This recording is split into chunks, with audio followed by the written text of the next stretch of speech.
عزيزي المشاهد، الكثير منا عندما يغسل الخضر والفاكهة الطازجة بالماء فقط يظن أن ذلك كاف لنظافتها وإزالة ما عليها من يرقات مسببة للأمراض والطفيليات، لكن هذا خطأ. وإليكم الطريقة الصحيحة لغسيل الخضروات والفاكهة. أولا، يتم غسل الخضروات والفاكهة بالماء في طبق، ثم يتم عصر ليمونة خضراء عليها وتترك مدة زمنية تتراوح بين من 5 إلى 10 دقائق.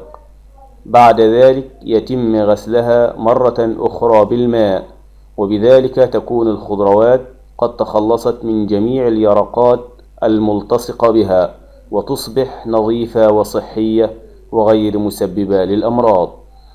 والسبب في إضافة عصير الليمون على الخضروات هو أن اليرقات تلتصق بجدار الخضروات عن طريق مادة قلوية تجعلها تتشبث بالخضروات، وعند إضافة عصير الليمون لها وهو مادة حمضية تتعادل مع بعضها البعض وتتحد ويتم إزالتها بسهولة بالماء، وبذلك نكون قد حصلنا على خضار صحي ومفيد وغير مسبب للأمراض.